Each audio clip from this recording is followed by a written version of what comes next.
Line बिरहा में भूमिका में भाव दिया गया है और 4 लाइन भूमिका का भाव कैसा है जरा सा उठा के दो बेटा।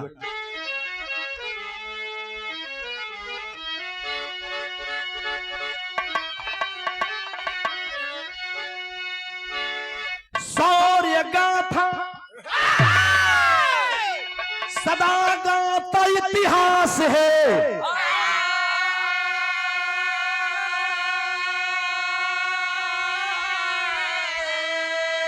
लाज रखे बहादुरी अरे वतनवान का,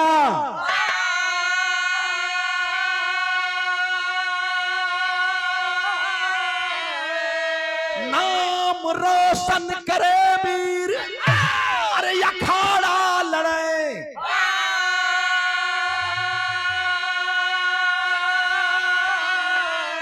करके ऊंचा गए नाम अरे खानदान का,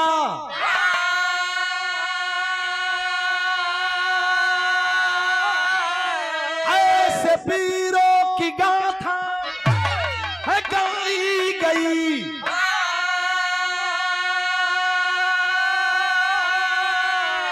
घूंट पीता रहा कोई अरे अपमान का,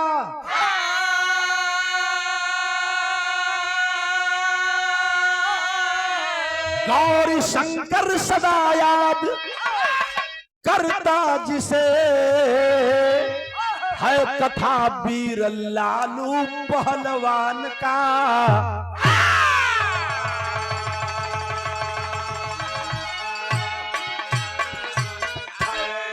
अरे ऐसे गाथा है वीरों की गाई गई, बाबू घूंट पीता रहा कोई अपमान का, गौरी शंकर अमर आज इतिहास है कथा वीर लालू पहलवान का। महमूद सराय बनकरी में चमार वंश में शूद्र कुल में एक बालक पैदा होता है। हम यहीं से चर्चा करने चलते हैं और किस लालू पहलवान की बात करने जा रहे हैं। माननीय अजीत बाबू तीसरी पीढ़ी की औलाद हैं, तीसरी पीढ़ी में आप चल रहे हैं। अजीत बाबू प्रोफेसर हैं जौनपुर में यूनिवर्सिटी में। भाई ने हमें 500 रुपए का पुरस्कार दिया है। मोचू भैया तनी बिरहा के सुनिए, तू देखले हुआ। हाँ हो, हम जानता नहीं बात के, अब बिरहा के हम बताइए। यहीं से भूमिका लेकर के और एक लाइन गजल लगी, कैसे बेटा?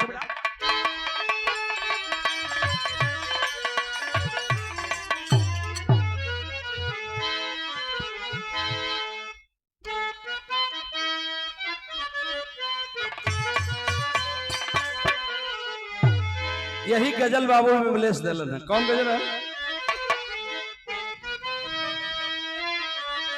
ओह, एक आशिक और मासूका की बात है कि बेवफा तेरा मासूम चेहरा, बेवफा तेरा मासूम चेहरा, दिल लगाने के काबिल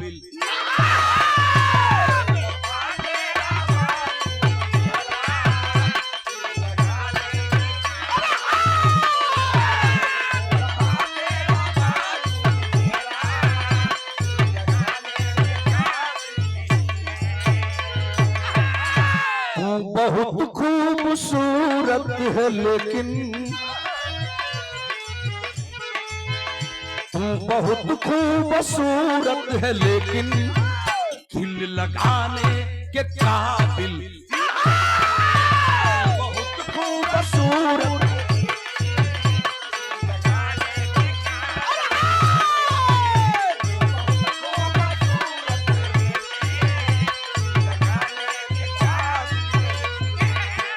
भूमिका लेकर के यहीं से कहानी की शुरुआत होती है। मेरे बाबूजी बतिया बा कहाँ के कैसन बा हो? है वतन हम वतन के सिपाही, छोटे लाल बाबू, है वतन हम वतन के सिपाही, दाग लगने न पाए,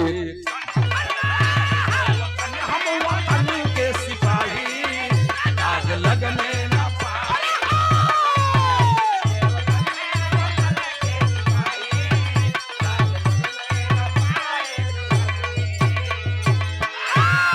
सागर गगन थर थराए, धरणी सागर गगन थर थराए, देख जंगी जवान मही पे। भूमिका लेकर के यहीं से कहानी की शुरुआत होती है मेरे बाबूजी। अभी अभी आप सुने हैं बिरहा के अंदर, उधर से बतावल गई कि हमारे ऐसे महापुरुष हुए जिनकी ऐसी देन रही हैं, कहीं न कहीं अपमानित हुए। मैं बताया, मंच से बोला हूं कि जो हमने बिरहा में सहा है शायद कोई भी रहिया सहा हो। ए बाबू, जाति है कि जाति नहीं, जाति जाति में जाति है, जस केलन के पात, जाति कुजाति न जाति है, जब तक जाति न जाति। अलंकार हो माट साहब। संत गुरु रविदास ने कहा कि जाति जाति में जाति है, जस केलन के पात, जाति कुजाति न जाति है, जब तक जाति न जाति। के समझावल जी हम गुड्डू बाबू, के समझावल जी। बिरहा सुने वाले सर समाज के भैया लोग बैठल हूं, तनि से हमरा बात पर गौर करब।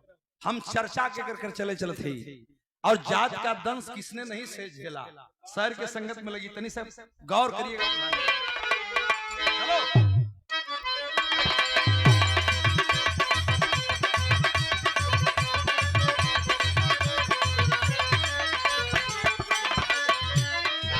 वीर सिंह ललार लार ललरिया ललार लर लारा, कनारे नार नरिया नार नर नारा।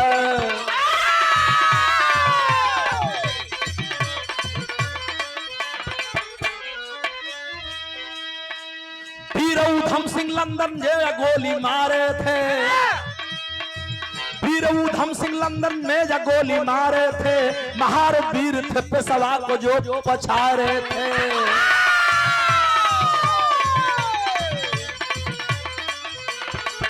चौरी चौरा जहां केवल हजारों चमार मरे, चूहर चमार का बेटा, इटावा जनपद का रहने वाले चूहर चमार, जिनका इकलौता लड़का उधम सिंह पंजाब में रह रहे थे। पंजाब में रहने के कारण सिख की पगड़ी बांध करके, और शूद्र का बेटा बचपन में जलियांवाला बाग की हत्याकांड को देखा था, जिसमें निरीह लोगों को मारा था पापियों ने, और वह मन की उद्गार मिट्टी नहीं जवानी में आया। तो जो समय बाबा साहब लंदन में पढ़त रहा, वही समय लंदन गई ला जाके असेंबली में मरलस डायर के गोली। वो लड़का शूद्र समाज का रह, और यही चौरा चौरी का इतिहास है। चले जाइएगा, एम से ढेर लोग हुआ तरकुलहा माई के प्रधान जी, तरकुलहा माई के बगलिया में वो स्मारक बा चौरी चौरा थनवा में, और एक नहीं हजारों चमार शहीद हो गए अजय बाबू। और जानते हैं, इतिहास को मिटाया गया, छुपाया गया। हम इसको उजागर करने चले हैं तो लोग हमें धमकियां देते हैं। बिरहा कितना सुगर मतलब भूमिका लेके शुरू कैले है। हम सिंह लंदन में जा गोली मारे थे, महार वीर थे पेशवा को जो पछारे थे।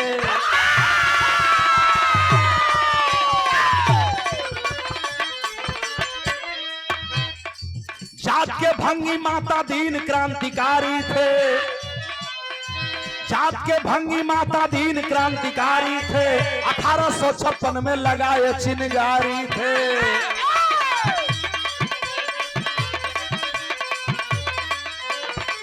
चौरी चौरा शहीदों की याद आती है, मरे चमार हजारों कहानी बताती है।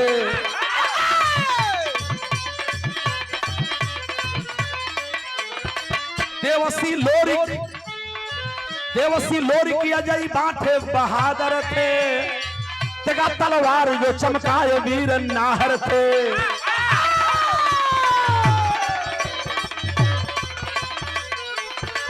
उसी बगिया में, वही बगिया का मतलब माता देन भंगे मंगल पांडे को दुनिया जान गई है साहब। क्रांति 1856 में पहली क्रांति भइल। माता देन भंगे समाज का रहलन, छोट बिरादरी का रहलन। पानी पियावे खातिर मंगल पाड़ी के जब प्यास लागल देवे लगलन बता, जब जात पूछ दिहल गई, जब भंगी बताया तो जवाब मिला कि हम शूद्र का पानी पी के शूद्र हो जाएंगे। मंगल पांडे ने पानी नहीं पिया। तब बोला वह नाहर भंगी समाज का व्यक्ति, हमारे समाज का हो बेटा माता देन, कि गाय और सूअर से की चर्बी से बना हुआ कारतूस तुम दांत से खींच कर चूस कर फोड़ सकते हो, लेकिन अछूत का पानी पी लोगे तो अछूत हो जाओगे, मर जाओगे। क्रांति की चिंगारी जगी तो मंगल पांडे के देश जान गई। माता दिन भंगी को कहीं इतिहास ना मिली। अब पहली फांसी माता दिन भंगी के भई रहा।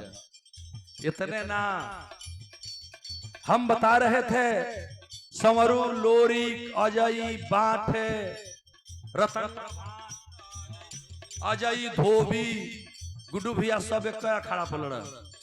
अब ध्यान दे बाप लोग, बाठे चमार, अजयी धोबी और रतनुआ देवसी दुसाद रहलम, ओमे ये सबके ना के हो जानल। आ हमहन का रोज ई सच्चाई बा, हमहन का रोज लोरी कसौरू को बिरहा गइले जा। वही संगवा एक के खिरिया से जौने खिरिया से उन्हों लोग का जन्म भई रहे, वही में खिरिया से मठो का जन्म भई रहे। अब वो हर चल जाए तो बात बिगड़ जाए, दूसरे ओर चल जाए। लेकिन कहीं न कहीं मेरे अंदर मानसिकता है जिसको निकालना पड़ेगा। उसी बगिया में मैं बता रहा था, उसी बगिया में एक शूद्र कुल महान हुए, उसी बगिया में एक शूद्र कुल महान हुए, उसी बगिया में एक शूद्र कुल महान हुए, तेरे पूर्वांचल में लालू पहलवान हुए।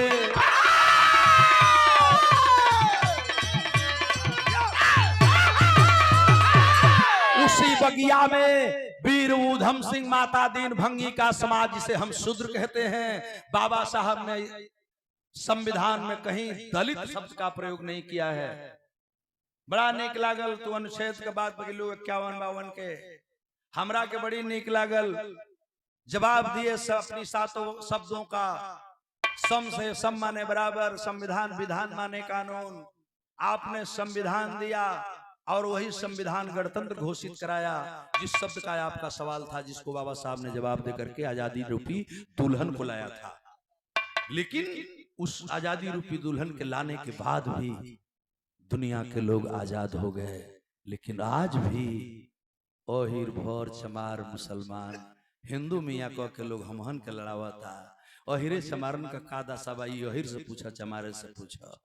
अब हम खोलल नहीं खींचा, जे नौकरी करता ओखे पूछे हो कि नौकरिया पर का बीतत बा। मार्केटिंग इंस्पेक्टर साहब हुआ, जाति है कि जाति नहीं, कहीं न कहीं पीछा बा पहलवान भैया।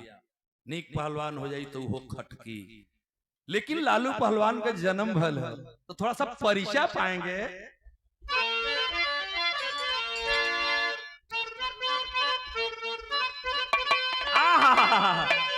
ए भैया कि जिला आजमगढ़ रहल, हरकेश बाबू, जिला आजमगढ़ रहल, जवन बदवा में मऊ बनल। अरे ने मडाड़ा बगाले बनकरी बागऊ,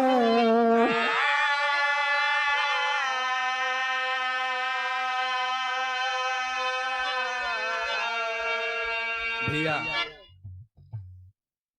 आजमगढ़ जनपद है। मेरा जनपद मऊ जनपद नहीं था। मऊ जनपद जो बना है यह आजमगढ़ की एक तहसील थी और 19 नवंबर 88 के हमारी मऊ जिला का स्थापना भइल। ई डेट हमके ये लिए याद बा कि 88 में हमारे गौना भइल। ये हम ये लिए ना भुलाइला माननीय प्रधान जी गुड्डू भैया कि 88 में हमारे गौना भई रहल, ले लिए हम भुलाइब ना।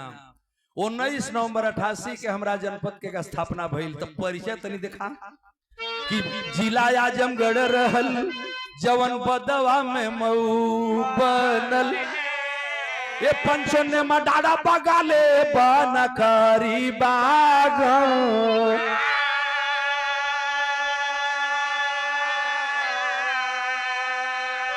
बाबू रामेश्वर माई टेकिया के गोदी भइल।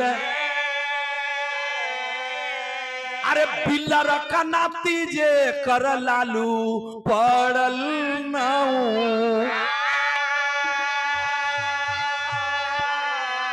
ये चाचा लड़त खेलती, उस समय बाल विवाह की व्यवस्था थी प्रभारी जी। तो लड़त खेलत 14 वर्ष की उमरिया में, अरे भैला बियाह गुजराती अइली कनी। अंग्रेजी शासन रहल, ए चचा अंग्रेजी शासन रहल, जमींदारी का समैया हो। लेकिन भैला हालू माना लालू चमकल पहलवानी।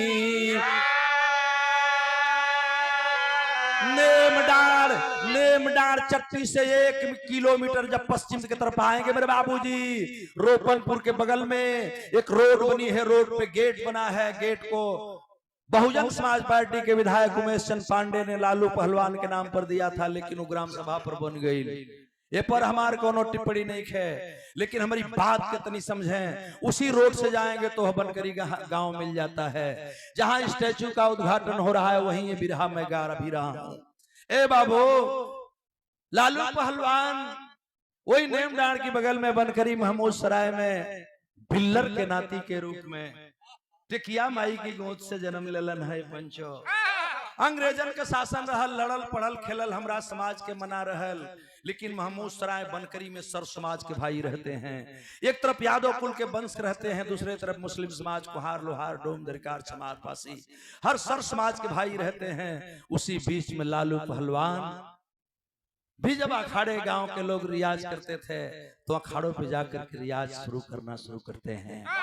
कुछ लोग कहलन कि लालू पहलवान लड़ने में नहीं कला में माहिर थे, लेकिन मैं सिद्ध करूंगा इस बिरहे के अंदर कि लड़ाई कला और इस समाज की सेवा लालू पहलवान के रग रग में भरल है।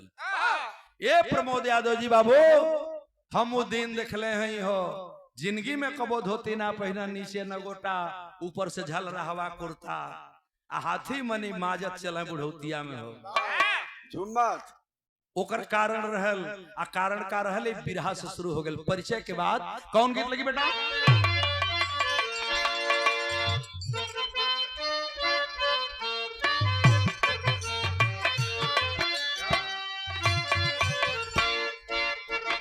झाझर माड़वा जन छ वही है बाबा हो, झाझर माड़वा जन छ वही है बाबा हो, रगी है सुरु जावा के ज्योति हो।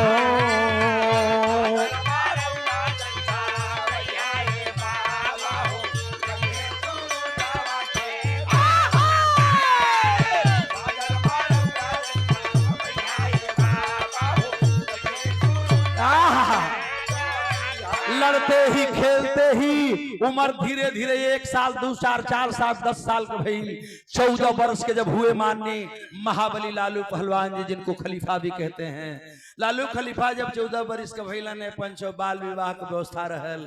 14 वर्ष में बियाह हो गई और गुजराती कन्या बन के जौन हमन कमाई दुल्हन बन के जब परिवार बढ़े लगल, तो परिवार बढ़े लगल तो बिरहा में भाव दे लगल बा।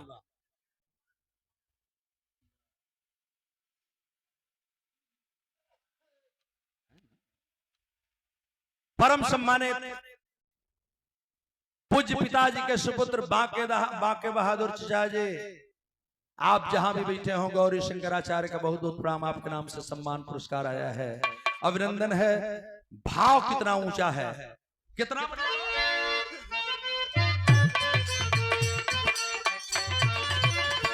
धीरे धीरे उम्र ऐसी बढ़ गई मेरे बाबू, अद्भुत शक्ति लालू। जब देहिया बढ़े लगल हरिंदर, उमरिया बढ़े लगल, और जस जस उमरिया बढ़े लगल तो देहिया का ताकत बढ़े लगल, और जब ताकत बढ़े लगल तो देखा एक रियाज होला, और रियाज होला, रियाज कैले के तरीका होला। कोई रियाज करला तो जय हनुमान, जय बजरंगबली, जय फलाना, जय ठिकाना, जय फलाना, जय ठिकाना, तमाम जय हो दैत्रा बाबा। हो कही तरह बाबा लोग नाम ले लेकिन बा भवा और जब बा भवा का नारा देख के जब चले हो तो हाई बिरहा में हम लिखले ही भाव में कि अद्भुत सी शक्ति लालू छाए जवानिया में, अद्भुत सी शक्ति लालू छाए जवानिया में, कोई ना मिलावे उनसे हाथ हो,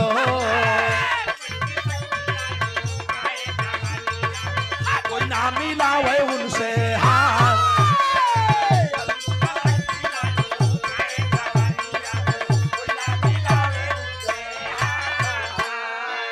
कला कौशल बल भरल सगरो बदनिया में, रोआ रोआ दिनकर जी रोम रोम में कला थी और रोम रोम में शक्ति थी। चूंकि शूद्र समाज में जन्मने लेने के कारण जो हम झेल रहे हैं, आप साहब झेल रहे हैं, वह उस समय क्या रहा होगा जब अंग्रेजी शासन था, आपने झेला।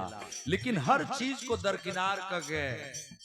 हे बाबू जे तेरे हाथी माजत चले हो, पूरा क्षेत्रवा में जब माजत चल रहा उस समय हम देखले रहली तनी साहिब बिरहवा के हम आगे छोड़ ले ही।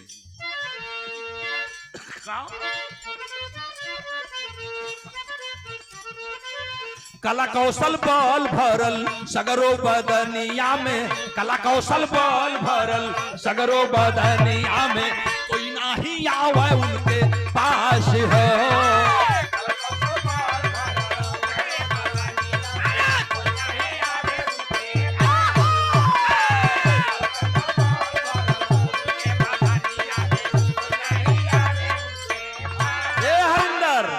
भाला ले कूदी जाले जब तर कुलावा से, ई गुण रहल हमरा खलीफा में, बनकरी वाले लालू पहलवान में। क्या भाला ले कूदी जाले जब तर कुलावा से, हो जाले सब ही हताश। ट्रैक्टर यो जीप हाथी, ट्रैक्टर यो जीप हाथी चढ़ावा बदनिया पर, ट्रैक्टर यो जीप हाथी चढ़ावा बदनिया पर, पड़ी गईली सोहरत उल्लास हो। ट्रैक्टर यो जीप हाथी चढ़ावा बदनिया पर, पड़ी गईली सोहरत उल्लास।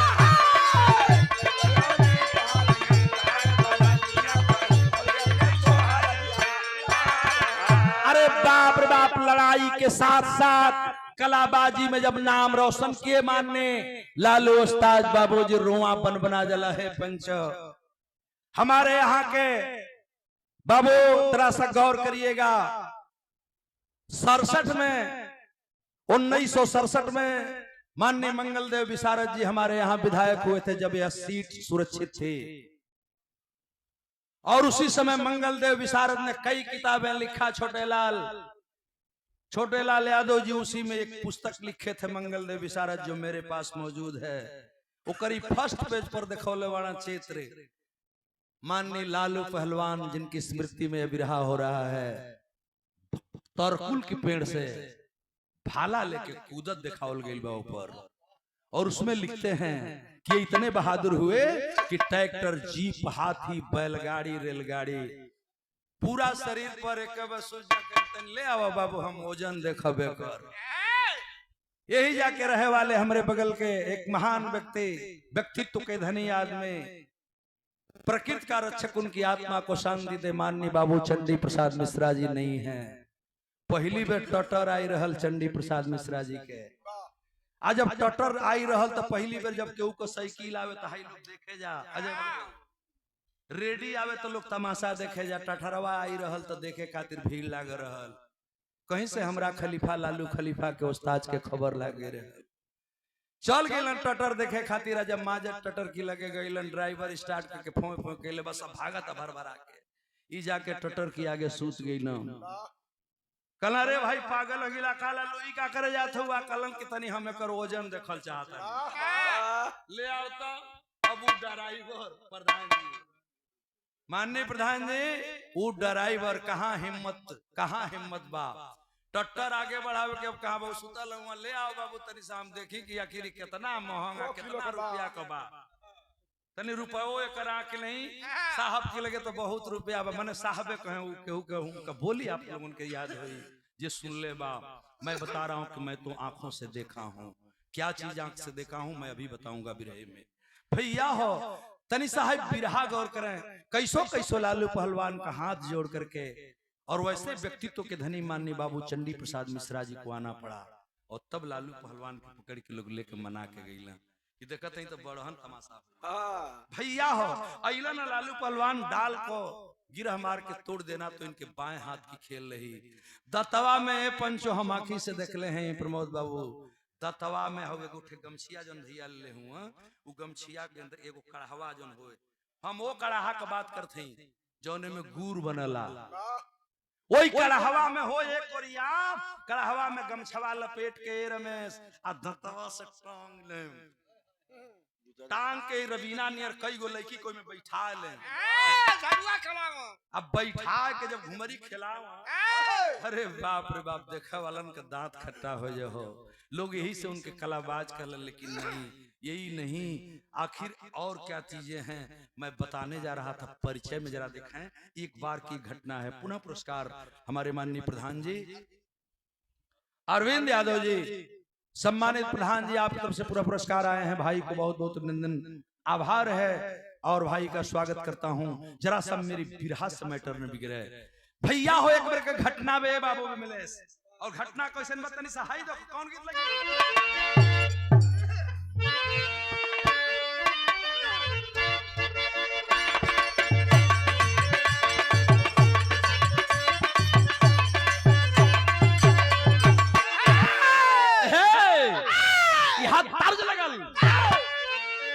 कि हमारे पाज रोज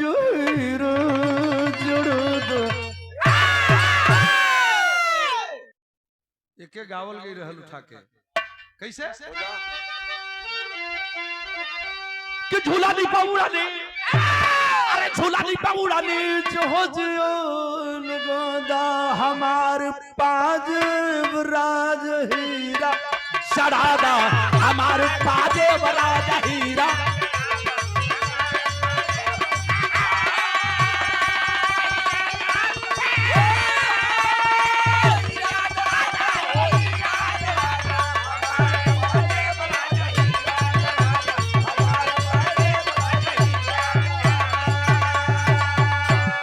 कमाल करा हो वीर, अरे कमाल करा हो वीर चमकी पहलवानी, कमाल करा हो वीर चमकी पहलवानी। जिला जवार क्षेत्र चर्चा बाना में, जिला जवार क्षेत्र चर्चा बाना में कमाल करा हो वीर चमकी पहलवानी।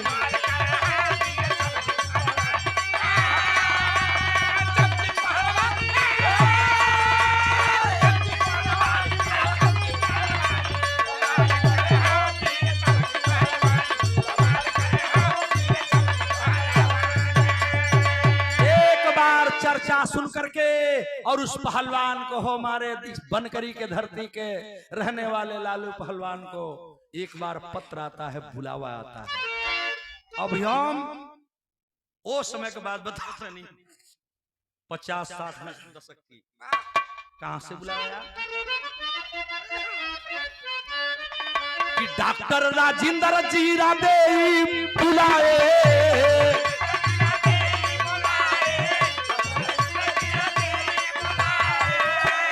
आजाद भारत के पहले राष्ट्रपति डॉक्टर राजेंद्र प्रसाद, आजाद भारत के पहले प्रधानमंत्री पंडित जवाहरलाल नेहरू, आजाद भारत के पहले कानून मंत्री बाबा साहब B.R. अम्बेडकर राष्ट्रपति थे। डॉक्टर राजेंद्र प्रसाद जी एगो राष्ट्रीय दंगल करौलन बिहार में अपने गांव जीरादेई में, और जीरादेई में दंगल कराए, उसी में आवेदन किया गया।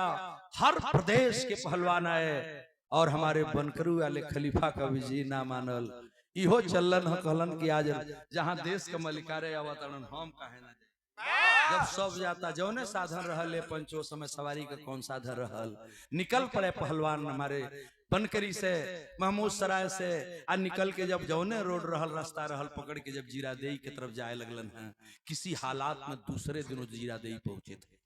पैदल रास्ता रहल, पैदल रहल। एक दिन चलत लाग गेल, दूसरका दिन चलत लाग गेल, जात कैसो 10-11 बजे तक पहुंच गेलन। और वहां अंतरराष्ट्रीय पहलवान आए हैं। संयोग ये रहा कि माननीय डॉक्टर राजेंद्र प्रसाद जी स्वतः बैठ करके मंच लगवा करके कुश्ती देख रहे थे। आ वही में देखलन भीड़ बा जाइब कैसे, तो कहाँ लाठी, आजकल लाठी 7 हाथ कर खत्म हो गई, घर में खोजबे एगो लौर नहीं के मिलत, 3 हाथ का नहीं के मिलत। ये बिमलेश तोर जन्म ना भाई रहे, हम आँखी से देखले बानी है बांसवारी, लाठी उनके खोजे के ना पड़ले बाबू। अगर लाठी निमन लाग गई तो उखाड़ के बहने कानी पर धरा गई, कटौ ना पड़े, वो बांस उखाड़ के कानी पर धो के उहे लाठी बना के चल दे। बहुत छोट लाठी रह, लालू खलीफा का तो 16 हाथ का रह।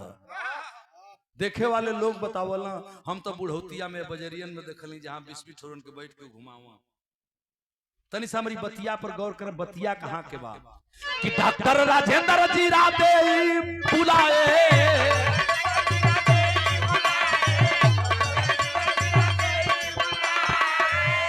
राष्ट्रीय दंगल 10-10 कुश्ती कराए,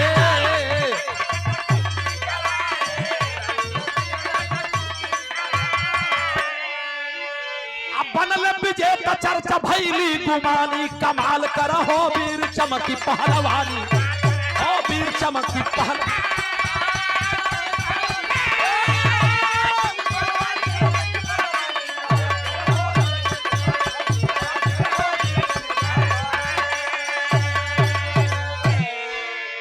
भैया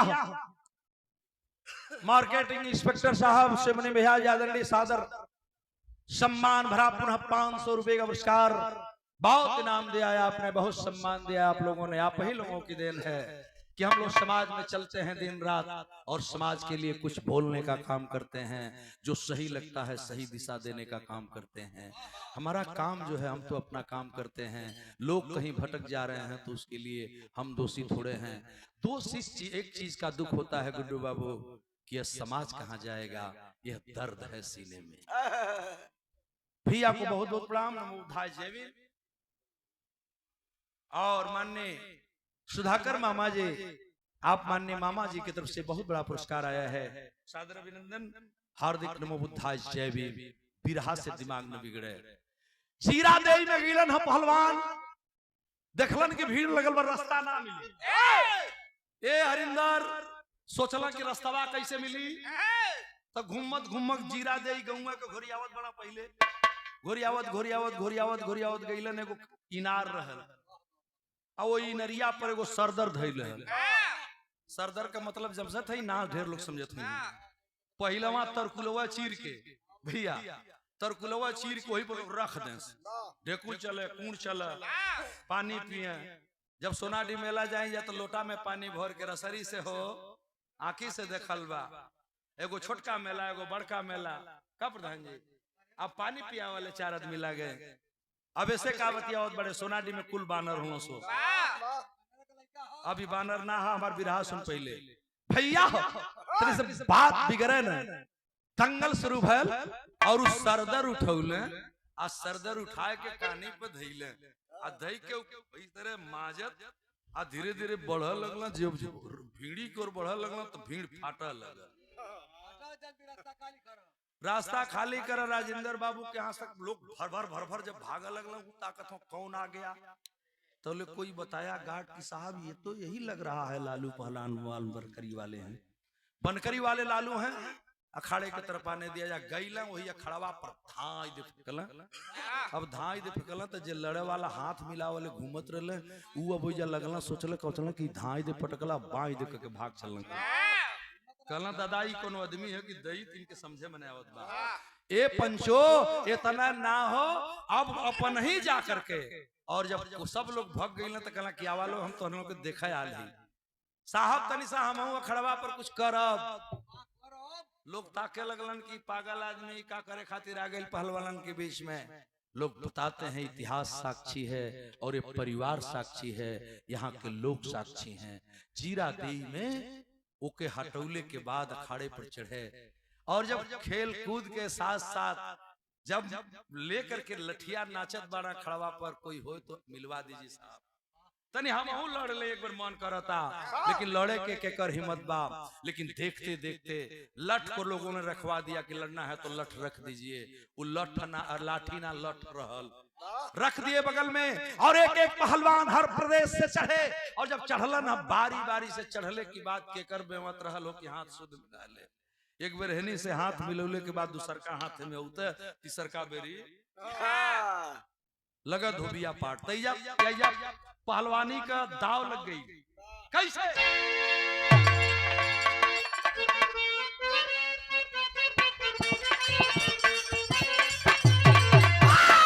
बारी उमर कमरल चकनिया, बारी उमर कमरल चकनिया, गोरिया भरा निहुर के पनिया, गोरी का झूलई झूलनिया ना। बारी उमर कमरल चकनिया, गोरी का झूलई।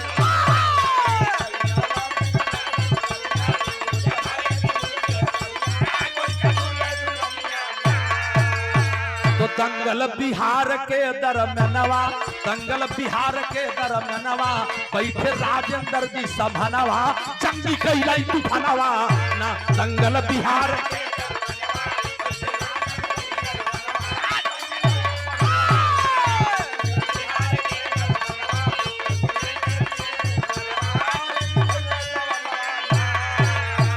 ये चाचा अस्थि इदा अस्थि उड़ान कैची मुल्तानी, थपकी धोबिया बात पर तानी।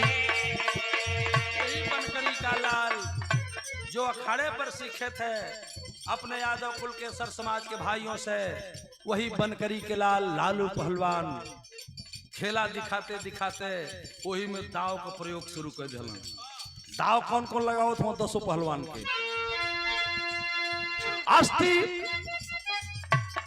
अस्थि उड़ान कैसी मुल्तानी, अस्थि उड़ान कैसी मुल्तानी, थपकी धोबिया बात पर तानी, थपकी धोबिया बात पर तानी। चढ़िया खाड़े पर दाबे सिनावा, चढ़िया खाड़े पर दाबे सिनावा, चढ़िया खाड़े पर दाबे सिनावा, चंगी कई।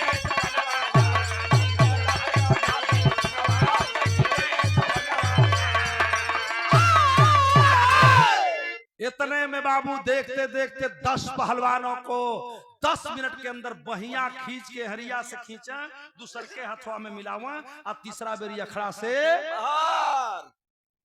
अब इतने में हलचल मच गई। 10 की बाद ग्रहवा ना चढ़ले पंचो। मंगल देव विशारद जी अपनी किताब में लिखते हैं कि जब ग्रहवा नहीं चढ़ा तो खड़े हो गए डॉक्टर राजेंद्र प्रसाद जी, माननीय देश के राष्ट्रपति थे।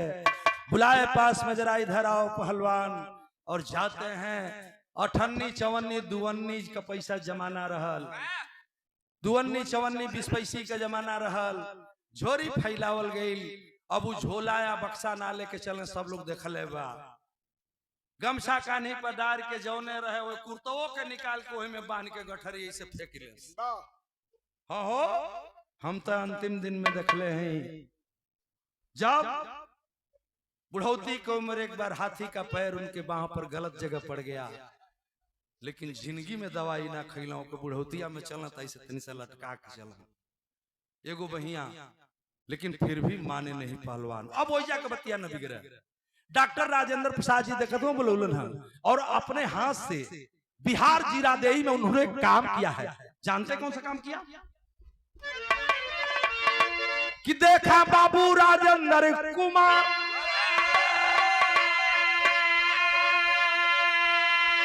जाके धैला भरिया कवार, आय अपने हाथ से रुपया दहला 10,000। 10,000 रुपया नगद। अब यूट्यूबर चैनल वाले साथी, बिरहा सुनने वाले सर समाज के भाई, वो समय 10,000 रुपया का कीमत क्या रहल, वैल्यू निकालेंगे तो आपको पता चल जाएगी। 10,000 रुपया 10 कुश्ती का डॉक्टर राजेंद्र प्रसाद जी ने लालू जी पहलवान को दिया।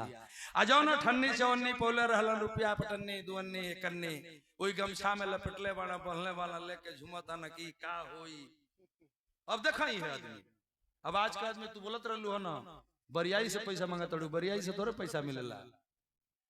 अब बरियाई से कह तड़ू कि मास्टर लोग काहे लोग लरुआई लोग नहीं खे मौसम तनी लरुआ दिले बा, बहुत घबराइल ना जाला। अमन का संगे है या तोरी प्रधान जी हुआ कोनो चिंता ना करे के। तो हाँ बात हम लोग का साथ आप परिवार के हैं, हम लोग साथ में सारे लोग हैं। पैसा रुपया रोज लोग देना आखिर फिर तो के बोलोले हैं वह तो बेचारू वह लोग नदी हैं तो बहुत चिंता के लिए जरूरत नहीं है। तनी बिरहा का भाव देखा कितना निमन हमार बतिया होत बे। 10,000 रुपया मिलल तो जरूर है पंचो हेतना जने हमन बैठल हैं 50-60 के दशक रहल। ये हरिंदर जमाना बहुत खराब रहल, जरत रहल देश। हमारी यादव बिरादरी के लोग कहें कि यही रह जा किराय उखाड़त हो, किराय उखाड़ ले सगरी हिरन की खेत बाओ नहीं जाई जाई तो सगरी हमार किराय सरसों बोअल जाई सब उखाड़ ले जइयो सो। उ जमाना रहल पेट ना भरे भर दिन ताले में कुड़िया कहले की बात भी शेर भर में झड़ा के आटा ना मिले हमरा सब। ऐसे में लालू खलीफा कैसे खलीफा भइलो यहाँ उ माई जानत हुई हैं, बाबू जानत हुई हैं, अब बाबा बिल्लर जानत हुई हैं। लड़का के जो पल्ले रहल ये पंचो लालू पहलवान ऐसे नहीं पहलवान हुए। अब रुपया जब लालू पहलवान पौलन है माननीय खलीफा जी को रुपया मिला सोचने लगे कि मैं घर कैसे जाऊंगा। समझ गए राजेंद्र कुमार जी डॉक्टर साहब माननीय राष्ट्रपति थे, समझ गए कि लालू आदमी से सुझबक हुआ। देहात के रहे वाले लगत बाणा नहीं घरे जाई हर रुपया रस्ते में कुछ छीन लिया सब। ये लेकिन बड़ी डकैती या चोरी होखे आए तने ना होखे से निकटुआ लोग साहब इंस्पेक्टर साहब पहलवान भैया बैठे हुआ वो समय केहू तरह चोरी हो जाए ले करके अपने आदमी से भेज करके अपने लोगों को भेज करके लालू पहलवान को महमूद सराय बनकरी तक ला करके छोड़ा गया। वो गठरी रुपया और राजेंद्र प्रसाद जी अपने हाथ से राष्ट्रपति थे एक प्रशस्ति पत्र दिए थे। हम बुढ़ौती में अपनी आंखी से देखले रहली प्रशस्ति पत्र इतने ना काका हम बताओ नहीं। एक प्रशस्ति पत्र दिए उस लड़ाई का ओके वही गठरिया में बनल रुपया पैसा लेके घरे आज जब घरे अलन है तो बाबूजी अपनी पत्नी के दिलन और देहात के मेहरारू माई गुजराती देवी जब वो गठरी का पैसा 10,000 रुपया तो उनके अभी ये नहीं के बुझात कि 10,000 मने कितना होला कितना बा। अब खाली एक बतिया रहता कि का होई जनवा मरैबा का घरों भर के जौने है 3 लड़का हुआ जब परिवार है तोहार इन्हनों के जिंदगी लेवा का तू अरे बाप हो बापी जल्दी ले जा थे क्या बात के देवा फलाने बाबू के देवा चिन्हा बाबू के देवा हो बाबू जमींदार हुआ उनके दवाई बगलिया में लोग हुआ एक से एक लोग हुआ जहाँ चाचा बैठल हुआ आपके समाज के लोग हैं। अब कहीं देवे खातिर रखे खातिर करते कल पगली रख ले हम के कर जरूरत का बा रख ले कर जरूरते का बाटे। तो जाना तनी देहात का गंवार मेहरारू ऐसा है माई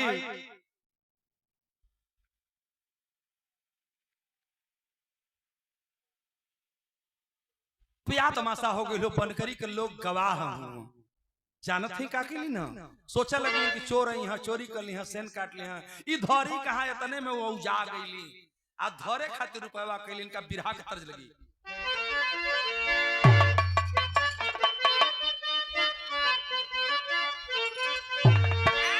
यहाँ तर्ज बा कि कोरी कहतारी या सासू कोरी कहतारी या सासू दही अरे जमवली अमृत दहलली जोरा नवा राधा हो काधा मन मोहे अमृत दहलली जोरा नवा राधा हो।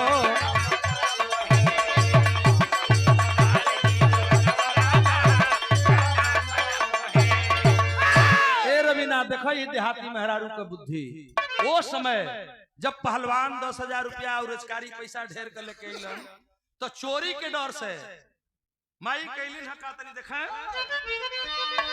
कि हाड़ी में रुपया धके हाड़ी में रुपया रख चूल्हा नितर गाड़ली हाली में रुपया रख चूल्हा नितर गाड़ली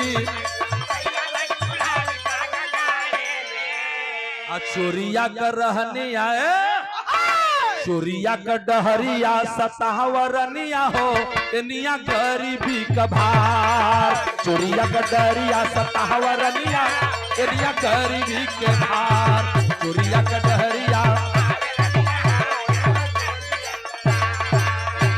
अरे बाप रे बाप मान्य गुजराती देवी जी पैसा पौलिने पंचो आए बाबू एगो अलकतरा वाली हाड़ी रहल दिनकर जी ओई अलकतरा वाली हाड़ी में रुपया के रख दिहलिन चोरन से गौर बची ना तो देखा तनी तो लइका मरा जाई हंसो ई बुढ़वा पगला गइल बे ए बाबू ले जा करके जोने चूल्हिया पर खाना बनावल जाला वही चूल्ही के नीचे गाड़लिन ह कि सबसे सुरक्षित जगह है बा एके कोनो हटाई ना हो इतने ना बुद्धि देखा तनी सा रुपया के वो अलकतरा वाला डिब्बा में रख के चूल्हिया हटा के गाड़ देली आ गड़ले की बाद फिर वही पर चूल्हिया रख देनी आ चूल्हिया रख करके वही पर रोज खाना बनावा अब पहलवान माटी का मजनू पहलवान के अभी का पता बा कि हम रुपया जीत के आए रहनी अपनी मलकिन के दिले बनी वही जगह भुलाए लेकिन जब परिवार बढ़े लागल लइकन के खातिर कुछ जरूरत बा तो रुपया को उनके होश पड़ल एक दिन आज जब रुपया को होश पड़ल चाचा तो आज भी लोग गवाह बा नए धरती पर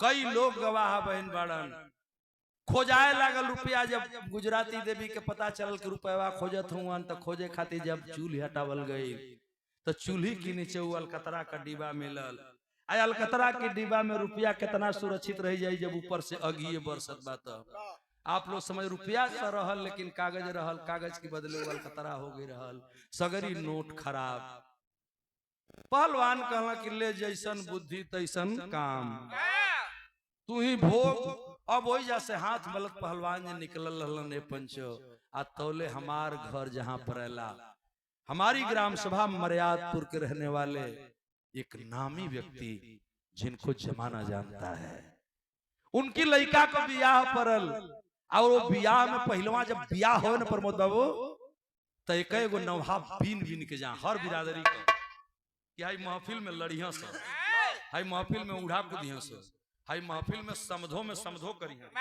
लोग छाट पहलवान के अलगे करन तई हम सही बात बतावा तनी हमारे यहाँ मर्यादपुर ग्राम सभा के रहने वाले पंडित कन्हैया लाल एडवोकेट साहब दुनिया में नहीं है लेकिन हमारे उस्ताद जगधारी यादव जो हमको बिरहा सिखाए हैं बचपन से वो बताए कि आचार्य जी हम वो बरतिया में रहल कौने बारात में पंडित कन्हैया लाल मिश्रा की लड़का का बियाह पड़ल क्षेत्र का नामी पहलवान गए वही में हमारे खलीफा से भी कहू कह दिया लालू पहलवान भी बाराती में गईलन हाँ जब बारात में गईलन पंचो तब बाप राती का बियाह हुआ तो हो गल हरिंदर जब बियाह हो गल दिन जब आयल बैठल जनवासा जब जनवासा लगल है तो वही में पंडित कन्हैया लाल मिश्रा जी एडवोकेट जनरल भारत आप भी बैठ गए और खेल देखने लगे बारात सजल है वही बीच में लालू पहलवान सोचत रहा कि आज का होई तरी से इनके शुरू कर दे तो पहलवा अखाड़ा का खाना जगह जगह साफ करके लोग वही पर खेलना जैसे आजकल काशीदास बाबा के पूजवा में हो जाता वही तरह बन जा अब इस तरह झटके में बनल रहल और वो बनल ऐसा एगो है तरह पेड़ रहल बरियार वही जा गईलन हम मोटकी लाठी काढ़ी पधैले वही जा माजत पहुंचलन अब धीरे धीरे भीड़ी के चीरे के आगे जाल चाहत बाटन लोग ताका कि ई के हथ होले केहू कन्हैया लाल मिश्रा से कहल कि साहब यह लाल पंडित कन्हैया लाल मिश्रा जी जो मेरी ग्राम सभा के रहने वाले थे उन्होंने कहा कि यह बनकरी वाले लालू हूँ बुलाओ बुलाओ बुलाओ बुलाओ बुलाओ जरा मैं बड़ा नाम सुना है इसको मैं अखाड़े पर देखना चाहता हूँ आज जब भी धीरे धीरे अखाड़े पर गईलन तब सोचा लगलन कि कुछ काम करे के पड़ी कलने बाबू तनिसा हट जेबो लोगन खड़वा पर से तनिसा हट जा लोगन आ पूरा खड़ा के अगल बगल कहां साई पगला कहता कि हट जा लोगन लड़े वाला लइका नवहा रहला कौन नया खून रहल ऐठत बड़ा कोनो हटत नहीं खा आ जब ना हटला सते भैया उ सोरा हाथ वाला बांस का लट्ठा अब बसवा का लठवा उठाए करके आ एक और धैला हुआ कोना आ एक और धय के कोना और बाबूजी लिखल बात बताओ तनी और हमारे उस्ताद मानी जगधारी यादव जी जो हमके बिरहा सिखौले हुअन, वो बाराती में साक्षात रहलन। वो हमसे बतौलन कि गौरी शंकर वो बरतिया में हम रहली, बसवा के एगो कोनवा धाय करके प्रमोद बाबू आ वही जैसे कुलाच गईला आ कुला चले की बाद ई तरह ऊपरा आमवा का डाड़ रहल। हरिंदर जब ऊपरा गईला तो वो डढ़िया धके झूल गईला, आ जब डढ़िया धके झूलल हुआ तो अब का होई, अब का होई, अब का होई, नीचे के लोग तमाशा देखत हुआ तो ले भइल का बिरहा में तनी हाई देखा कि कन्हैया लाल मिश्रा सोहरत सुनी के बुलाए, कन्हैया लाल मिश्रा सोहरत सुनी के बुलाए, भारत भ्रमण बात पास एक बनाए, भारत भ्रमण बात पास एक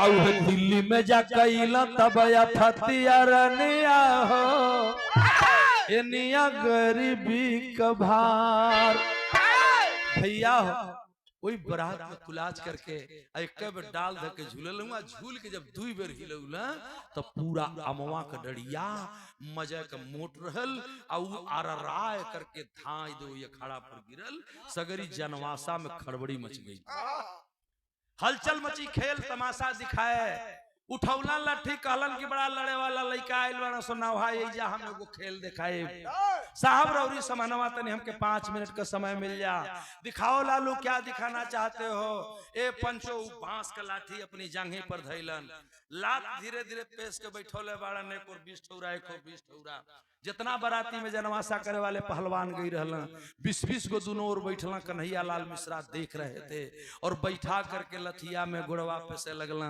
बाप भैया बाप भैया बाप भैया कह करके आ लठिया में पेसत पेसत पेसत पेसत लेकर के जब जंघा पर अइला तो सब लोग ये चीज देखले बा जोन बुढ़ौती ले उनका कला रहली जिंदगी में बर्दाश्त न कैला केहू के।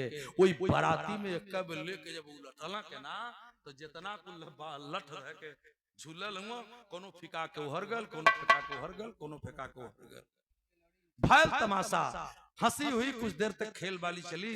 पहलवान को कन्हैया लाल मिश्रा बुलाए, बुला के कहलन के लालू तनी दिल्ली आई तक कबो घूमत तो उ सोच बका है आदमी। माननी लालू खलीफा जी कहलन के साहब दिल्ली हम दिल्ली नहीं देखले, हमारे लगे भाड़ा पैसा कहाँ बा कि हम दिल्ली आए।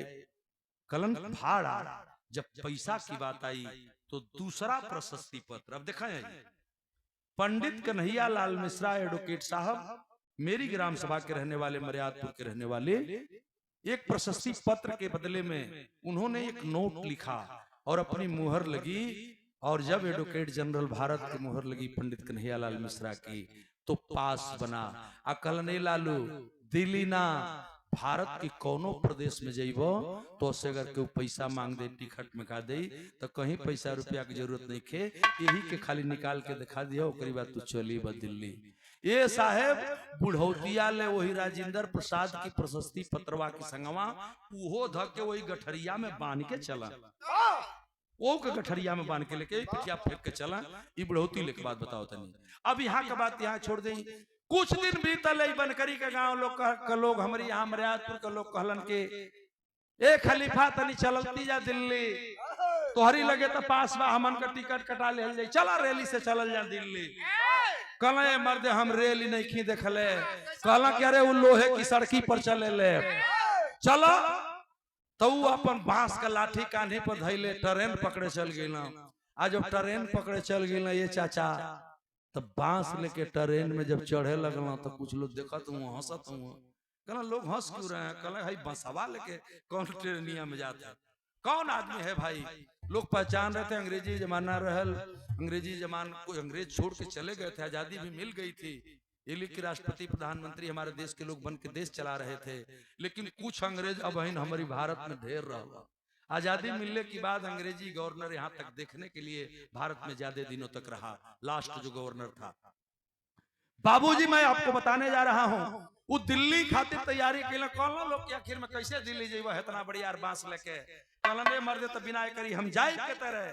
कहला तो एगो अकील बाई 16 हाथ का बा, एक 8 हाथ का कहल, बर्दाश्त ना भइल, चिरले लोहू रहल ना मानल। पहलवान का रुआ बना गेल, कहला कि लौ से लाठी तो कबो छोट नहीं कैले रे। लेकिन रैली पर चढ़े के बाद तो हम यहू का बलिदान दे दे। 8 हाथ की लठिया के 16 हाथ का बना लेलन आ लेके ट्रेन में चढ़लन। कुछ देर की बाद 16 हाथ की लाठी के काट के 8 हाथ का बना लेलन आ लेके ट्रेन में चढ़लन। कुछ दूर जब गईलन ए पंचो आ जब कुछ दूर गईलन टीटी टिकट करत वही डिब्बा में पहुंच गई। आज जब वही डिब्बा में पहुंचल तो टिकट तो रहल ना, टिकट तो था नहीं। पहलवान निकलन वह साहब का पत्र और पंडित कन्हैयालाल मिश्रा का लिखा हुआ वह पास भारत भ्रमण का जब निकाले वो देखते अब टीटी को पुछौटा ढील सड़क के भाग के दूसरे बोल गए कैसो कैसो दिल्ली पहुंच गलन। तब दिल्ली इतना बड़ियार ना रहल, मेट्रो ट्रेन ना चलत रहल, साधन भी बहुत कम रहल। ए पंचो जब दिल्ली उतरलन आता पता कुछ ये नहीं के खाली पंडित कन्हैयालाल मिश्रा के चिट्ठी बे हमके वो नहीं के बंगला पर जाए के बे।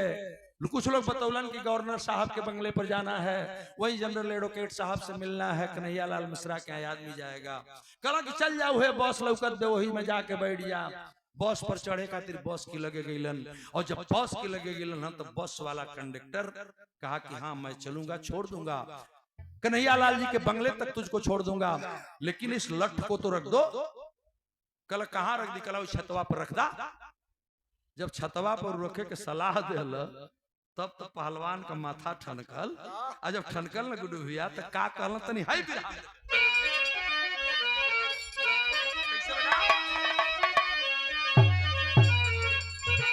अरे लंगोटा सोटा बान है बीरवाम, अरे लंगोटा सोटा बान है बीरवाम, धोती झोला धैले कान्ही बांस का बोटा, झोला धैले कान्हे बांस का बोटा, लंगोटा सोटा बान है बिरवा। दिल्ली उतर गए और जब दिल्ली उतर गए मेरे बाबूजी बिरहा की कहानी आगे बढ़ गई और लाइन कितनी सुंदर है।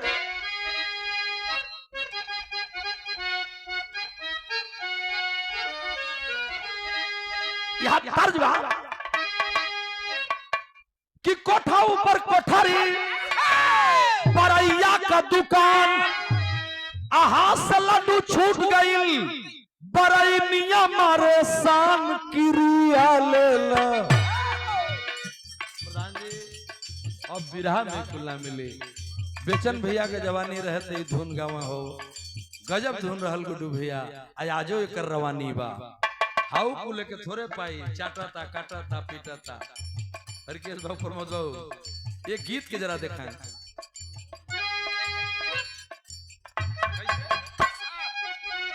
कि कोठा ऊपर कोठरी बरैया का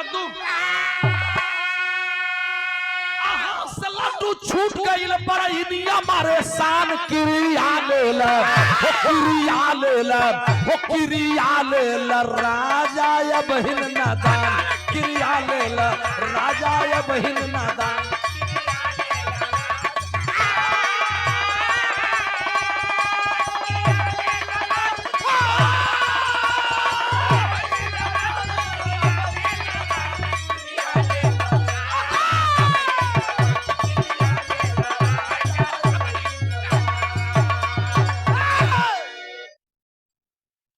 ₹500 का पुरस्कार माननीय इंस्पेक्टर साहब मार्केटिंग इंस्पेक्टर हैं।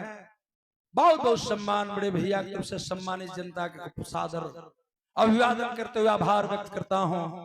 नमो बुद्धाय जय भीम। वो जब दिल्ली में पहुंचलन कैसो कैसो तो तमाशा कैसन हो गए तने भाई देख कि कान पर लाठी धई के चलले दिल्ली के दर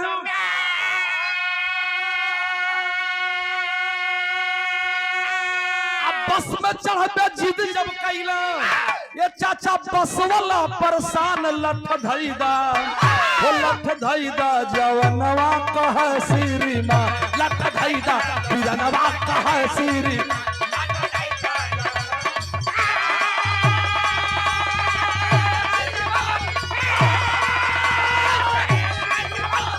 बैठा जवान लठ धैदा बिरनवा हो बैठा।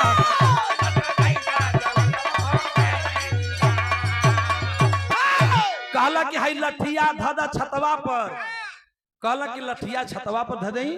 अरे लठिया छत पर ना धरब, ई जहां हम रहब लठिया वही जा तो बसवा वाला कहलस कि तब हम चढ़ाइबे ना करब। हटा जे सटा। कंडक्टर डांट के भगा दिलस, खलासी भगा दिलस, लाठी लेके हमार लालू पहलवान जी ओइ जे खड़ा हुआ बस बढ़े खातिर। सवारी भरे लागल, इनके बैठौते नहीं खसो। कहला कि लठ धर दो ऊपर, तभी बैठाएंगे। कहला हम जहां रहब हो जाई लठिया रही, हम लठिया धरबा न करो। अब दोनों जने में खरतुज हो गई। थोड़ी देर में जब सवारी भरल, बस वाला बस लेके चले की तैयारी किलस। आ तौले भइल का विधा में कि छतवा पर लठिया के धैदा शवनवा,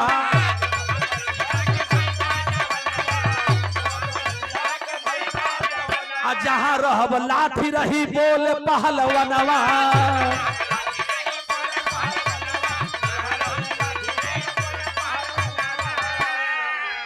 बस वाला बैठाया नहीं, कई के मन गुमान, आज झूल गए पीछे से वीर। ए चाचा कि झूल गए पीछे से वीर, लालू पहलवान आगे जा लेना, वो आगे जा लेना, आगे जा लेना, बसिया भयात्री परेशान, आगे जा लेना बसिया भयात्री।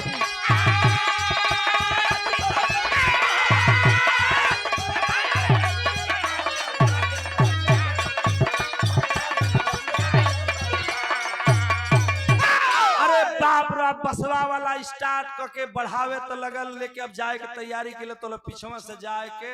अब बसवा के जनो पिछवा सीढ़िया लगल होले चढ़े खातिर, कोई के धर के झूल गई लाठी ऐसे अटकौले हूँ। लाठी लटकाए को अटकाए के नीचे का सोर या कानी पे धइले हूँ, बस के झर के झूलल हूँ। बस वाला चालू कह के एक्सीलेटर मारे घर, अब हर कह के एक्सीलेटर बहुत तेज लेवे लगल, गड़िया बढ़ता है ना बा। कल साला बसवा चलत काहे नहीं। उतर के लोग बसवा के जब चेक कर लगल, नीचवा का गड़बड़ हो गल। पहले तो आगे चेक कैले इंजन की ओर, जब ना पकड़ायल तो पीछे गईले। आ जब चाकत छगरी चक्का में ताकत हो चक्कवा जाम तो न हो गल बा। आ तौले देखला कि तो बूढ़वा जाम कैले बा। लालू खलीफा बन करी वाले बस का पिछड़ा पकड़ के झूल गए थे। बसवा अगवन बढ़त पे, आ जब बस नहीं बढ़ी पूरे यात्री नीचे उतर गए। ऊ कंडक्टर जाके माथा पटक दिलस, आ पटक के माफी मंगलस बाबू। आ जब माफी मंगलस कलस चाहिए पहलवान मैं बंगले तक छोड़ता हूँ, तो बिरहा में पापड़ का भाव कि लालू पहाड़, अरे लालू खलीफा के गजब ही मतिया गतिया का हो।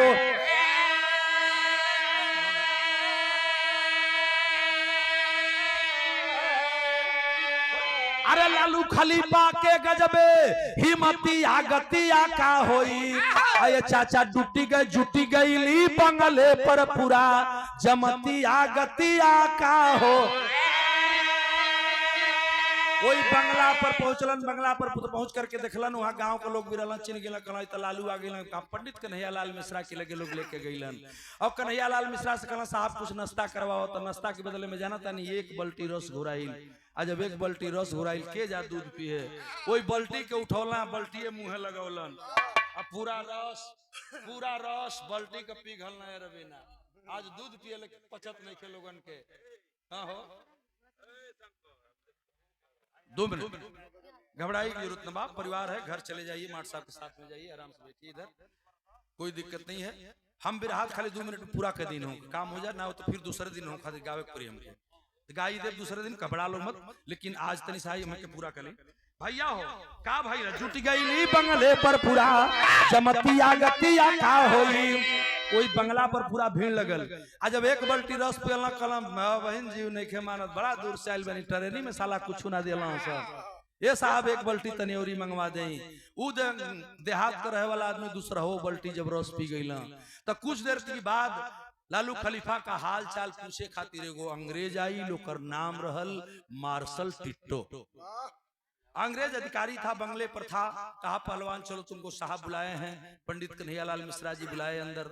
आज जब बोलो तो बंगला का देखला फुलवारी तो लगला वही जब घूम। कहला क्या घूम रहे, बैठ जा। कहला बैठब ना, अब हम कुछ करब। ये साहब तनी जितना लोग बंगलवा पर बार एक बार बोलाई थी। कहला कि का मतलब है लालू। कहला कि कुछ नहीं, तनी शाम कुछ कोई चाहता नहीं। ये चाचा है लाठी अपन लेके बैठलन। अब 20 जना बंगला पर 20 जने के दोनों ओर बैठौलन। आ वह चरखी वाला दाव लगौलन। और दाव लगौले के बाद बाबूजी वह गजब भल हो। एक चरखी न चौल पंडित कन्हैया लाल मिश्रा हंसने लगे और मार्शल टिट्टो ने तीसरा प्रमाण दिया। तीसरा लिखित प्रमाण मार्शल टिट्टो का लालू पहलवान के मरने के साथ हुई गठरिया में रहल। हमारे यहाँ एगो झगड़ू काका रहलन, हमार उ पहलवान रहलन, फलन भैया झगड़ू काका पहलवान रहलन। उनकी दुआरी जाऊं, वही बगलिए में हमार घर बा, हमार बगीचा रहल। अब तो बगीचा में मकान भी बनवा लिए हम। उस बगीचे में जाते थे, वहीं सोते थे। उनके खटिया का जरूरत ना पड़े, जहां बिछौना पावे सूत जाए, जो न मिले खाए, ना मिले कोनो बात ना बा, चलत ना का भैया के भरोसे कुल्ली हो गल।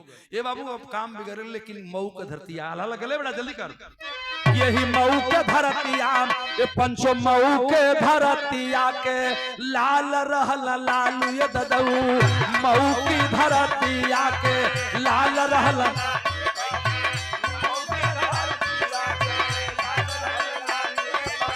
तीन तीन बेटवन से जेकर भरल परिवार,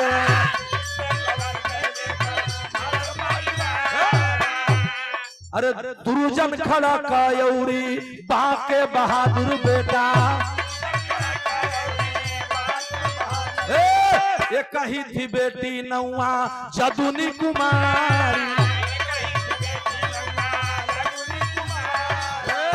महसिया प्यारी देवी सरदा बहुवर आई गई लिए पंचो,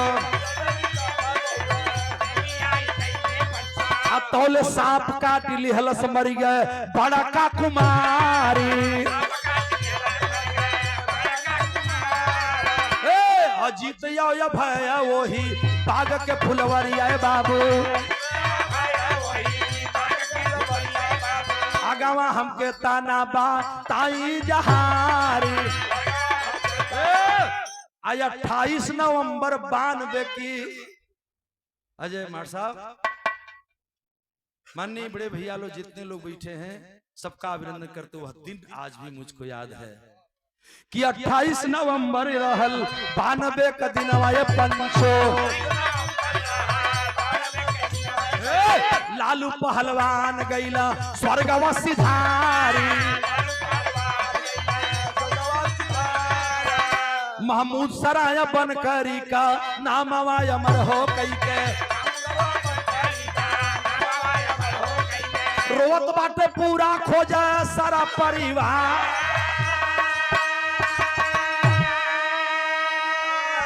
बिरहा की बड़ी सुंदर गायिका रवीना रवि रंजन जी, आपकी तरफ से सम्मान आए हैं, पुरस्कार आए हैं, आशीष हो, बहुत बहुत धन्यवाद, आशीर्वाद शुभकामना हो। अब लामा हम बानी तेकर मतलब ही ना होला बाबू, अब आप कवि जी के लड़के हैं, अब हमने नंबर दे के तुझे ही हो लामा बाड़ी जा जरूर, लेकिन भेंट इतना दिन पर हुई तो ठीक नहीं। बिरहा का बात नहीं देखा है, हमार बिरहा आखिरी में हो गया क्या?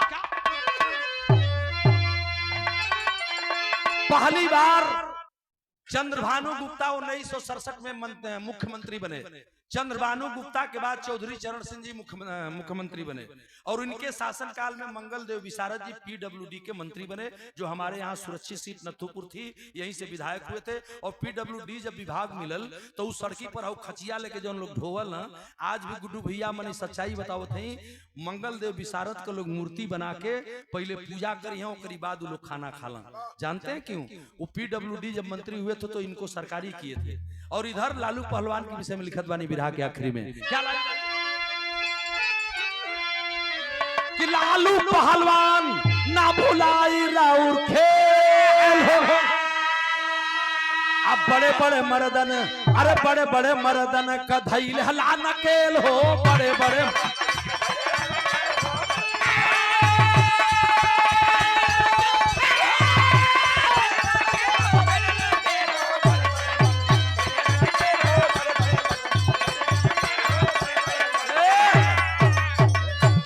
बहन भी पत्थरा वाला कोल्हू, आज नियर कोल्हू का मशीन ना रहे, पहले गन्ना पेरे खातिर पत्थरी चले, और वही पत्थरिये से तेलो पेरा, पत्थरिये से कुल लिखल है। और इनका एगो चिन्हा बा आखिरी में बताओ तनी दिनकर जी कि पत्थरा वाला कोल्हू पड़ल बहिना के दलानी, अब बलिया में छौरा गाँव अब ही बानिशान,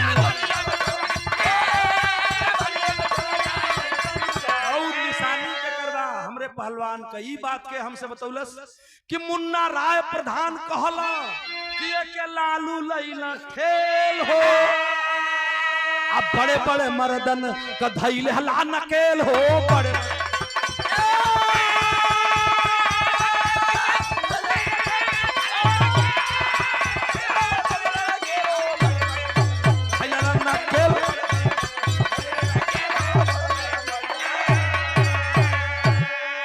गुरुदिल मोहम्मद राम सेवक सिंह धन लालू मर्दाना, कभी गया लाल जगलू यादव जगधारी का गाना। अरे नगोटा सोटा बांध है बीरवाम, नगोटा सोटा बांध है बीरवाम, आचार्य गौरी शंकर की कलम के है तराने, नगोटा सोटा बांध है